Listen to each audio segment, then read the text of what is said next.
My real name is Carolina. Para nadie es un secreto que es muy raro ver una mujer dentro del género del reggaetón. Oh my God, KAROL G is going to Coachella. The first Latina headliner. ¡Qué emoción! Pues que muy tragadito, está buscando más y sabe que ahora no repito. Dile a tu mamá, baby.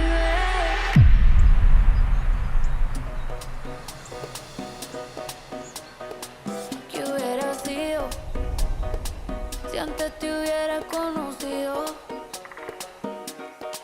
Seguramente estarías bailando hasta conmigo, no como amigos. Hey Daddy Gang, welcome back to part 2 of this very special KAROL G Coachella episode.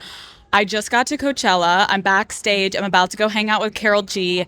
And I'm so excited for you to see this episode. Before we get into it, if you have not watched part 1 of this series, you have to pause and you need to go watch that. In episode 1, KAROL G shared her story of being a teenager growing up in Colombia and then getting to where she is today, headlining Coachella. Now in this episode, KAROL is gonna talk about her creative inspiration and just the whole process that went into putting this Coachella set together. Before we kick off Coachella with KAROL G, we're gonna take it back to the studio so you can hear from her what went into this set. Let's get into it. What is up, Daddy Gang? It is your founding father, Alex Cooper, with Call Her Daddy.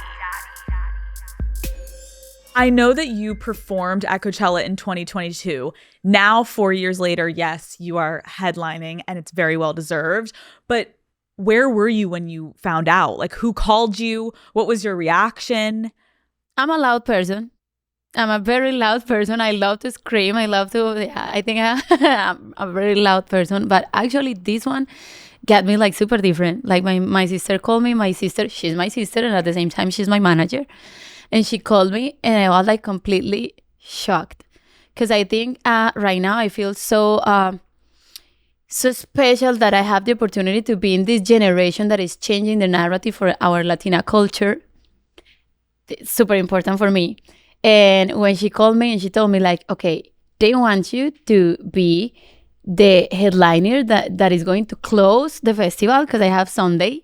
So I close the festival and it's the first time they're going to have like a Latina woman in Spanish being a headliner. So it felt heavy, you know, it's kind of like crazy. So at that moment I was like kind of little shocked. I got like this silent moment and I was like, okay, let's do it. Like we were talking at the time, we were talking about starting the tour, but then I was like, let's stop everything and let's just focus about this because this is huge. And I really want my community to feel proud and I really want the world to feel that I was ready for this huge opportunity. How did you begin to come up with what you wanted this message to be? It's a mix of things. I think in my whole career, I have had the craziest experiences, good ones, very bad ones, things that I just feel that I shouldn't lived at that time. And because of that, I just feel that I need to speak for women in so many different reasons. So yeah, there is still like the message of my community. We're fighting for rights, but at the same time, there's so many different battles that we have to still keep fighting for. And so I was like thinking how I can put all of these things together and make it work and make it still like it's a show, it's a concert, you know? So that was the hardest part to get in. And we had like 5 or 6 different, we started from something, then it becomes something different, then it like, and at the end, like what we just built, for me, it's kind of, I love it. I'm very hard on myself, and to have a show that I love, made me feel like very confident about the show that we have. I just am so impressed because I think, listen, we've seen people go up there and have fun at Coachella, perform their songs, and then we have seen people make statements, whether it was political, or whether it was to represent their community, or it was about, yes, like gender, whatever it be.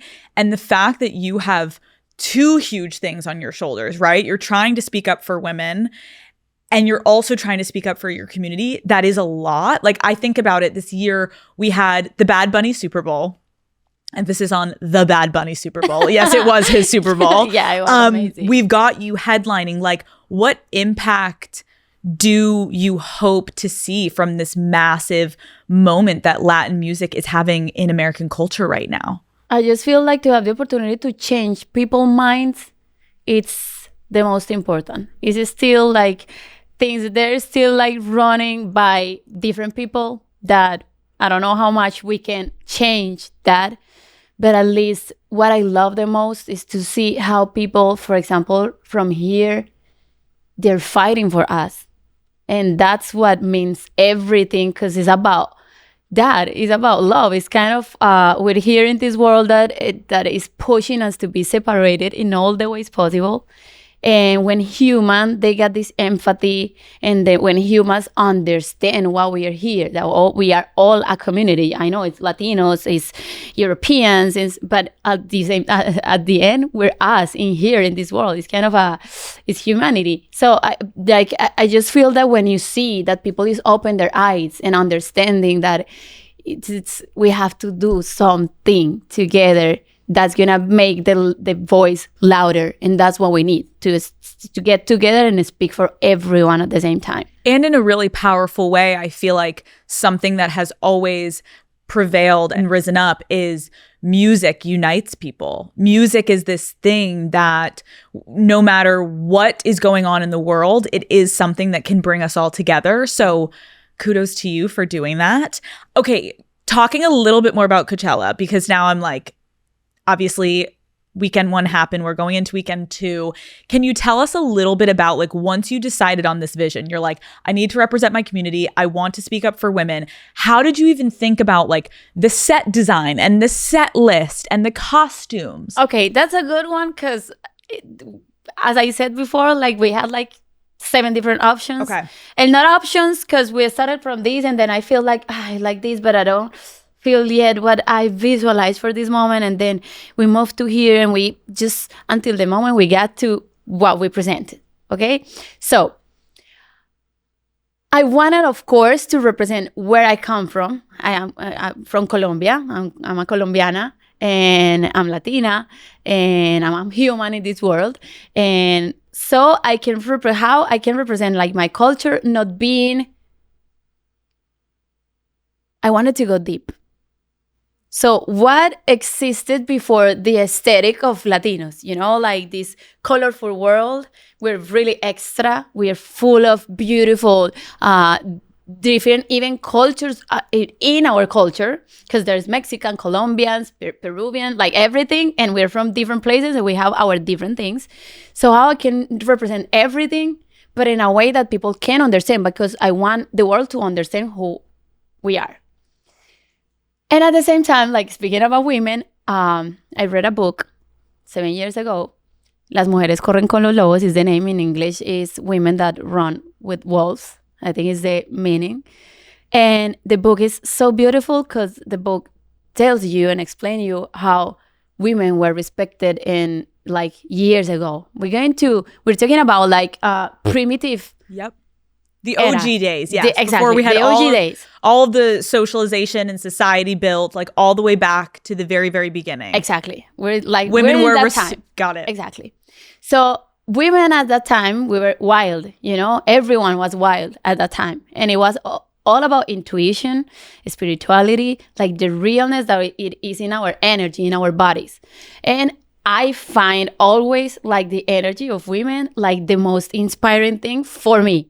Like I love men and because I love them, but when I feel something that inspires me a lot, most of the times it comes from women. Exactly, from women. So when I read that book, I was like so surprised how they used to be the leader of the tribes and everything because of all the energy, even because of their sensuality, their energy, the powerful mind, the power of the body. And then society, structure, system, they just have been taking that out from us. So I was like, that's a good start to thinking about the stage, to thinking about where I want to put the people, like when they see the show, where we're gonna be. So we're gonna be in that specific time when women, they just were powerful because of their selves, their inner mind, their inner feelings, their like wildness that is so powerful and so beautiful.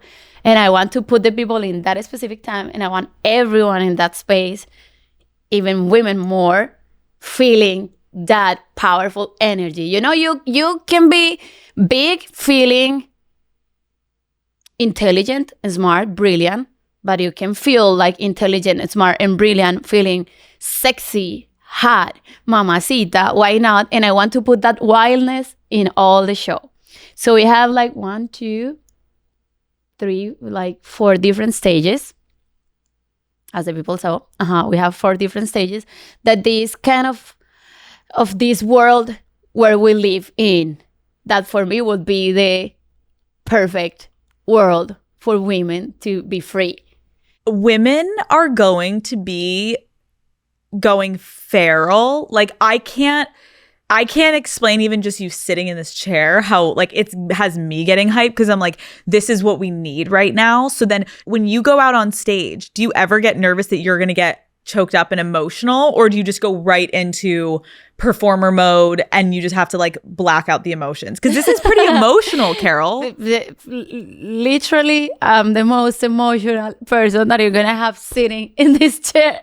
Like I cried for everything, like happiness, sadness, and everything. I think with the time, I've been trying to control it a little more, because you understand that sometimes I want to be super genuine and honest with my feelings, but sometimes you realize that there's specific places where people is going to be hard on you because you feel real. So I'm trying to taking care of myself because with those things, but I'm super emotional. It happens to me. And actually I love my fans because they gave me the confidence that I needed to be open with one of my albums, Mañana Será Bonito. I did that album in a specific moment in my life where I was like really broke, everything in me. And then when I had to put like an album, it was like songs that I just were like doing just to let out feelings. And then when I put all those songs together and I put that album out, because okay, you have an album, it becomes something that I understood people needed. Like a voice, you know, someone that speaks about realness and real feelings. So after that, like I feel comfortable. I know they call me crier. They call me like I'm like a kid. They call me like I'm immature and everything. And girl, yeah, I just feel that I have the most beautiful memories of my childhood and the way I used to feel at that time, and the way I used to have relationship with people. And yeah, I didn't grow up. Like I still want to be there, and I'm still that girl. Yeah. And there should be no shame though. It's like being emotional about things that you love. That's what we live for, right? Like to actually be affected by those things and to feel it so deeply. Like so that is beautiful. Call Her Daddy is brought to you by Haagen-Dazs. Daddy Gang, I think we all deserve a little more me time. Whether it's work, school, or whatever is bringing you down, it's so important to take a second to slow down and treat yourself. And lately, my favorite way to do this is with some rich, smooth, creamy ice cream, and none better than Haagen-Dazs. You guys, you have to try their cherry dark chocolate bar. Let me just tell you something, okay? Picture rich cherry ice cream with some tart cherry ribbons all covered in a thick layer of dark chocolate. Yes, it's the kind of thing you don't want to just eat, but you like literally experience, okay? Usually I'm the type to just like crush a dessert in 2 seconds, but this, oh girls, I'm taking my time. I'm like, savor every bite. Haagen-Dazs is just one of those things that's meant to be savored. I've literally been eating Haagen-Dazs since I came out of of the womb, my entire family has always had it stocked in our fridge. It'd be like movie night, boom, sit down, get our Haagen-Dazs. And now the cherry dark chocolate bar, it's always in my hand, okay? It is just the perfect sweet treat that I just can't get enough of. It's my go-to treat at the end of a long workday. So take your sweet time. That's Daz, available at retailers nationwide. How did you decide for yourself of just like what you wanted to look for when it came to filling that stage with people? Okay, with the guests, I started like with different feelings because, okay, I'm going to be a headliner. Coachella there's something special that happens just in Coachella, you know?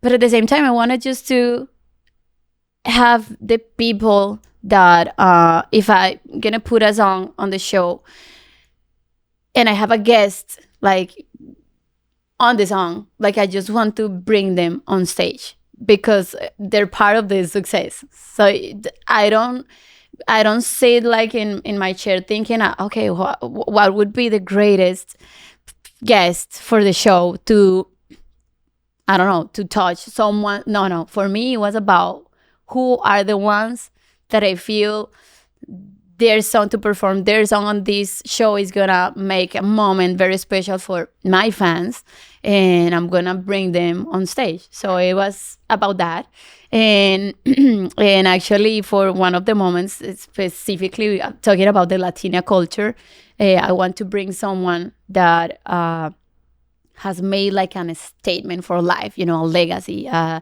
pioneer of what we do and why we're here. And that's it. It was I love it. I'm so happy for you. Okay, speaking of your fans, you referenced them. They obviously are obsessed with you, but your fans wear bright blue and red wigs to your shows. And they are very, very, very invested in the different colors that you dye your hair. Can you walk me through each of your hair color eras and what they represented in your life at the time? Okay, when I was at school, my mom she was super open with the idea of me dyeing like my hair in different colors. I didn't do it like with a chemical way, but I don't know if you know there's like a paper that you use to pack presents that they have, like if you put it in hot water, it like just put like the water in the color, and I used to put like my hair there, and I got like this little blue or it was like a touch. It wasn't that hard as I did. So when I was we were in COVID time, and we were just locked, and I was like, okay, I don't have interviews, I don't have like shows, I don't have nothing. I really want to be back in this love that I feel for colors in the hair. So the first one was blue. I'm a very colorful girl, and when I say colorful, it's not all the time colorful. It's because I see colors. I see everything in colors. Like I see feelings in colors. So sometimes I'm with someone and I'm just talking, and I'm like, Alex, like what I feel for you is pink. And I say that, like, I don't know about what I'm feeling right now with you is pink. And sometimes this song for the show, it has to be yellow. And everyone is like, but it's not kind of like black. And I'm like, no, for me, it feels yellow. So let's put the visualizers and everything in yellow. So I don't know, but I see everything in colors. So my soul at that time was feeling blue. So I just put my hair blue, and I tried to explain to people why it was blue. And I think my fans, they just got this as I'm feeling blue too. So they put their hairs in blue. And the crazy thing is I never asked for that. It started like coming to the shows with the hair blue. And they came to the show at Coachella with the hair blue. And it was like this was this crazy picture about the crowd with this little group of people with the hair blue. And I was like, I love them so much. And then I was so scared to change the color, but I wasn't feeling blue anymore. But in that specific time when you're healing, there is a rebellion moment. You don't come from this to the healing. There is a part of you that is tired, that it's kind of, you know, it's rebellion. It's like fiery. Exactly. So it's someone that starts thinking like, fuck it. Like, you know, it's just, that's it. Like, please. So that's red for me.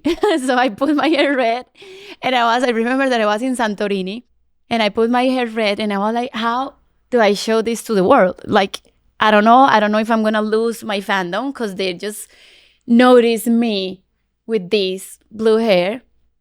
Okay, just a video on Instagram, poop. I'm with the red hair right now.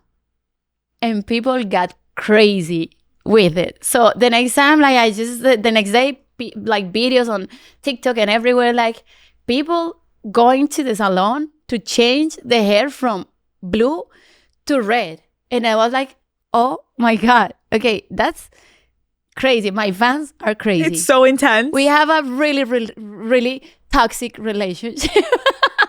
With my fans, I have a toxic relationship because we go hard. You go really details. hard. So they always with me. They have my tattoos. They have this tattoo, like most of them. I have this tattoo that represents like friendship, and all of them, they got this is like tattoo. a full codependent relationship. So then wait, because I was with this red hair.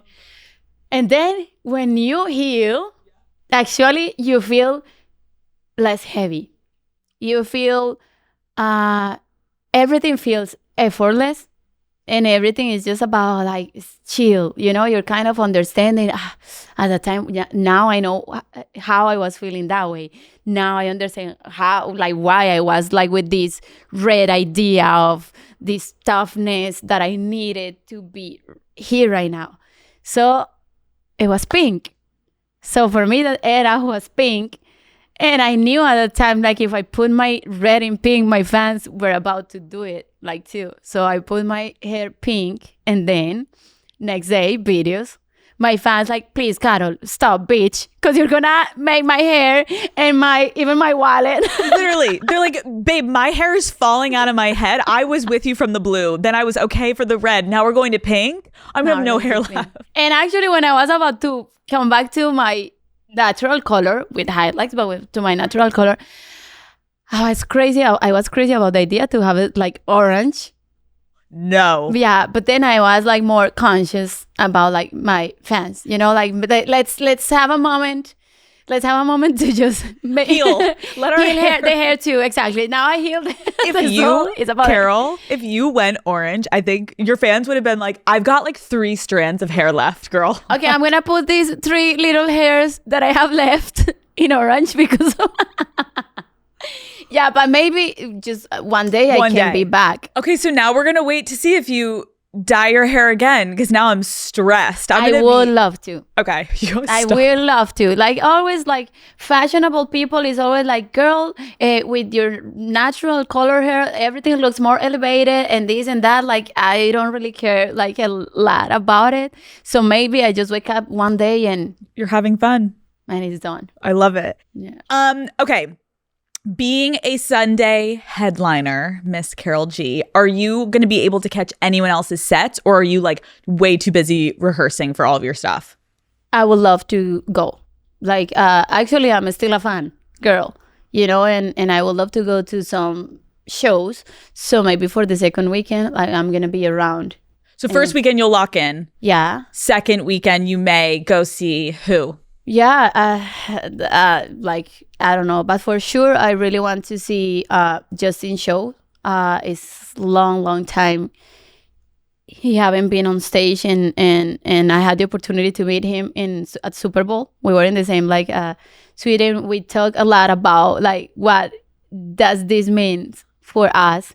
And actually, his show at the Grammys, for me, I loved it. How he was, like, in his like bed short with his guitar on it, just like creating the instrumental right there. Like it was so honest and so pure, and so I don't know, but for me it has a really big meaning, the show like that. So maybe I'm gonna go to that one. I would love to go to see Sabrina's, of course, because I think I want the people to feel that this is our year. It's not like about like every single year we see these different artists that are gonna be there, but I want the people to feel that this year is about all of us, and I want to be for some of them. I can be in all of them, but I would love to be in a lot of them. No, it's beautiful. As you were speaking about, obviously your Coachella set is so focused on celebrating your culture. What do you wish more people understood about Colombia? Oof. Beautiful. You nailed it with that question because you said it's specific about Colombia. And Colombia is a country that grew from a lot of disaster, from a lot of suffering. My country, it's the most beautiful country you ever gonna see. Because when people go there, they notice like we literally is a beautiful country. It's rich in biodiversity, in animals and different species of fauna and flora in Spanish. And the people, we are like, they nos crían. We grew up like with attitude is everything. Everything.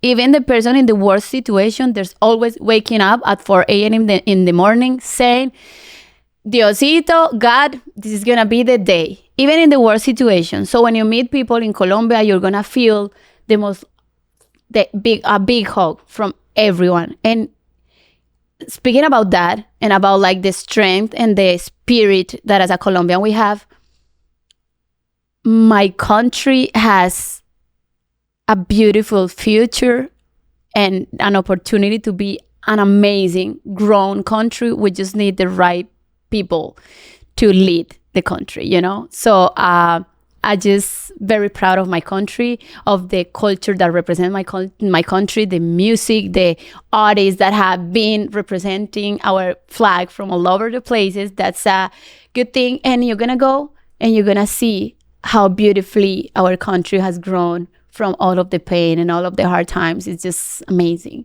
It is amazing. And I think that's what is so important right now, to be speaking about culture and people and what connects us, because we all are so connected in a way that it feels, as of recent, we've been made to feel divided and we've been made to feel like other. And I think through your music and through your work and through other artists and other people, like the more we talk about how we are connected, and you speaking about your culture in such a beautiful way, like, not that you have to educate people, but it is so important that people like you are able to tell people who you are, where you've come from, how proud you are, because it is a really scary time in this country. And I think what you're doing is so beautiful. And I can't wait for the world to see this Coachella set, because to even hear that you've infused so much of that love and that culture and your background into it, that's something the world needs to see. And I love that you've brought it here. Thank you. And you know what, like, just to add something like a little thing, because I can understand that sometimes people think that what we're doing as a Latinos is kind of a trend. It can become something that they come again with their message. Of course, we're having a situation. We're going through a lot of, I'm not gonna say me, but there is a lot of people that is going through a lot of hard things in this country, and it's our responsibility to speak about. But when we do it like as a welcoming way, you know. We're not saying like we're this and you're not part of this. No, we're saying like we're Latinos. We need to speak about from like our culture, how this community has helped grow this country too. And we're like fabulous people. We're like a hard worker people with the most beautiful spirit, and you're welcome to join us as a community. We're not taking no one like out of the situation. It's beautiful. And can you talk a little bit just about your foundation that you have back home in Medellin? Concora is my foundation. I think like we grew up like going to these different like ancianatos, like old places with viejitos and for children and everything. That's something that my parents, they put us since we were like little girls. And I think when I grew up, like I think everything needs to have like a circle. It's not just for me. It has to keep like circling. And with the foundation, we worked a lot, even in my country. That is a beautiful country, but we need a lot of opportunities for the people, education and support, and someone that sees what the ones that need to see, they don't see. But actually, like for me, it's so beautiful that all the fans that follows me and go to my shows and they just listen to my music, they're part of this changing situation. They're being part of this foundation too. So I'm very grateful. I love to keep like moving forward with things, and that's what I feel that as my purpose in the life is that I'm this blessed because I have like a mission, and I'm just making sure that is our mission, all of the people that follows me, and we did this work, and it's so beautiful, so special. Okay, Karol, last question. What do you hope fans take away from listening to your music? That's a good one too. I don't know. Like I'm an open book, and I want them to find like a space, like a safe space, and that's why I speak about like all of the things in life, even the uncomfortable things that nobody speaks about. Like I'm trying to do music for every situation that I feel, for everyone to find like a safe space in my music, and I want them to feel proud at the same time. So that's why I keep like being hard on me and learning and evolving, and yeah. Call Her Daddy is brought to you by Depop. I feel like we all have that one chair in our bedroom that becomes the I'll deal with it later pile. Well, for me, that pile has slowly taken over my entire chair and the whole floor and the whole room, okay? And there are pieces in there that I have been meaning to sell since my 2020 tie-dye sweats era. Yes, I know. Let's not talk about, also the barrel jeans phase. You guys remember that? That trend was just simply not for me, okay? It came and went quickly, thankfully. But that's where Depop comes in, because what feels wrong in your closet might be exactly what someone else has been searching for. Depop is a resale marketplace where you can buy, sell, and discover secondhand fashion that you'll actually be excited to wear. And I know reselling can sound a little intimidating, right? But they make it so easy, guys. You literally just take a picture of your item and Depop helps with the rest, even suggesting a price to help it sell. One of the best parts is the buyer pays for shipping and there are no seller fees. So you keep more of your money. Amazing. We love to hear it. And you don't even need a printer. You can choose a convenient drop off and call it a day. Whether you're cleaning out your closet, looking for a Friday night out outfit, or just experimenting with your style, Depop has something for everyone and every style. If your closet needs a reset, start with Depop. Download the Depop app now and start listing today. Okay, I'm about to head backstage to meet Karol before she goes on stage to perform, but make sure you guys stick around for after this episode. Watch the live stream only on YouTube of Karol G's performance. She's gonna kill it. Love you, Karol. Good luck.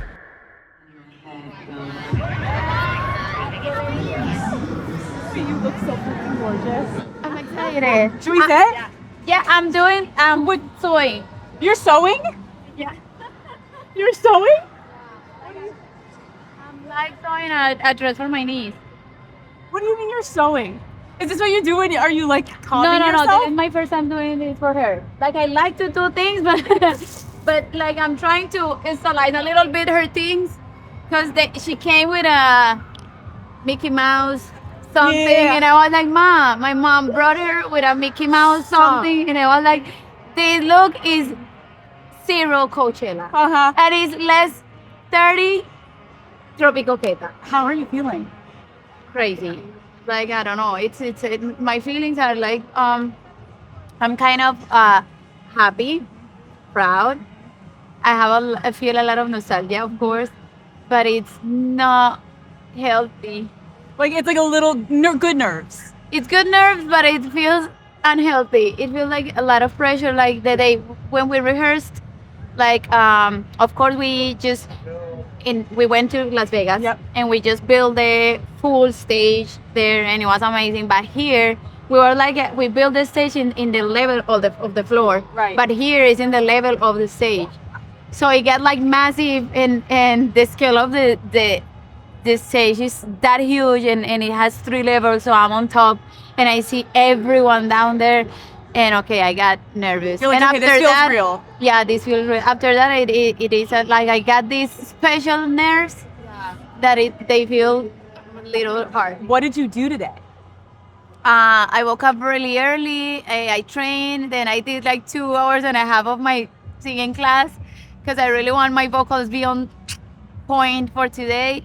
And then I got here like at 11:30 or something. 11:30 in the morning? Yeah, I'm super obsessed with. Guys, just for context, she's going on at 9:55 at night, and she got here at 11:30 in the morning. What have you been doing? But I'd rather be here because at least I have my team around, and if I have a note or whatever, or if they have notes, they come to me and we're close and it's better. You know, like I hate just being at home waiting. No, it gives me more stress. And actually, I think I'm trying to enjoy the day because it's gonna pass so fast. I feel like it's gonna go by so quickly that like 5 once minutes. you get out there, 5 right? minutes. But the lead up feels like 12 5 days. minutes. Okay, is there anything that you do before you go on stage that like is a non-negotiable, you have to do it every time before you go on stage? I don't really have a ritual. My ritual is like I get in me really, like I have a lot of conversations with myself, but something that is super important is to get together with the whole team. Yep. With dancers, production, like musicians, bands, and everyone, just to connect really all of us and be ready for the show. Because sometimes when we don't do it, like I have this feeling, if we don't connect before the show, people is going to feel that disconnection. What is the conversation you have with yourself though before? What are you saying to yourself all day? I treat myself like a little hard, with a lot of hard. It's not in a bad way, but it's kind of there is like in my team for the building of the stage and the music and every detail, we are like more than 500 people. So it's kind of my face represent the hard work from everyone. So I have to take it with responsibility. You know, it's not about like just. Of course, I want to have fun, but it's my face that is going to pop up there and show the hard work from everyone. So I have to be like super. You're the leader. Focused, exactly. So it's about that. Now that you know exactly what your show is and we're all about to be able to watch it, like what do you want your fans to actually feel while you're performing? Proud. Like proud. I really want my community to feel proud, and at the same time we are in a festival. I want everyone to jump and to scream and to cry. You know, we're closing, so I really want my show to be the one that put the energy like on the next level. How many guests are you bringing out? 1, 2, 3, 4. 4 guests. Yes. 4? Yeah. I'm gonna be you can't tell us who, right? No.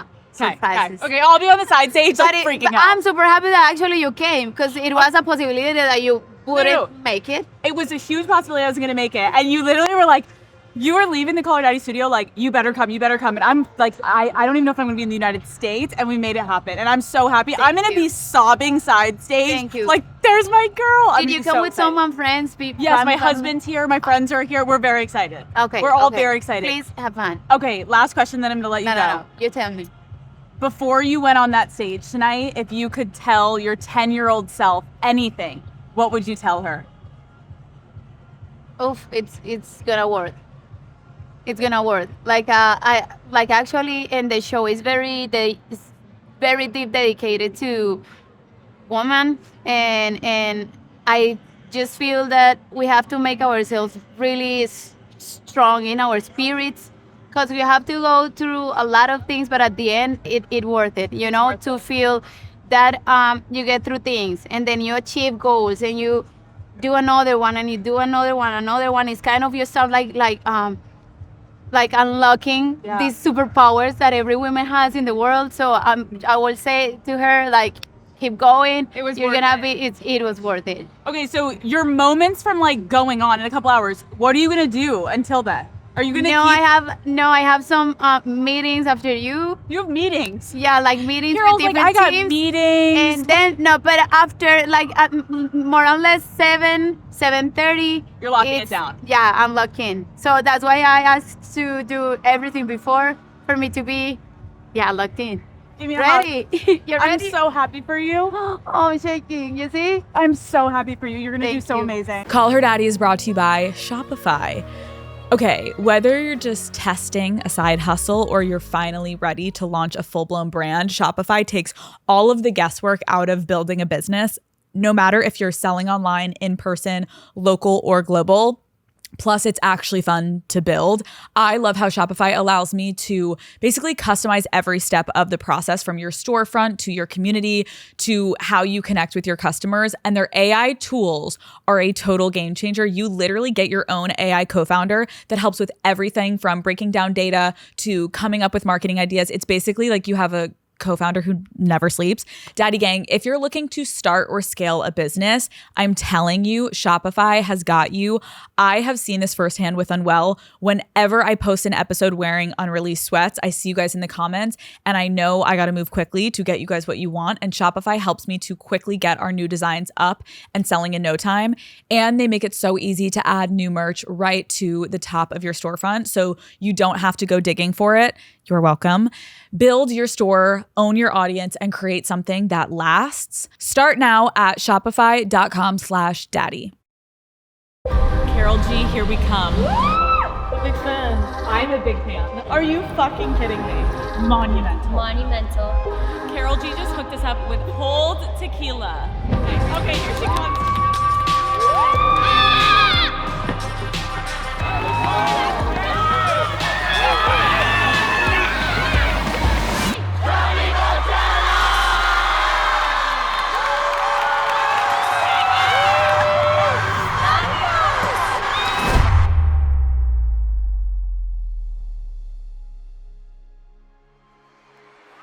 I want to present myself. I am Carolina Hidalgo from Medellin, Colombia. And today, I am the first Latina woman to headline Coachella. And I'm very happy and very proud. This is not just about me. This is about my Latina community. This is about my people.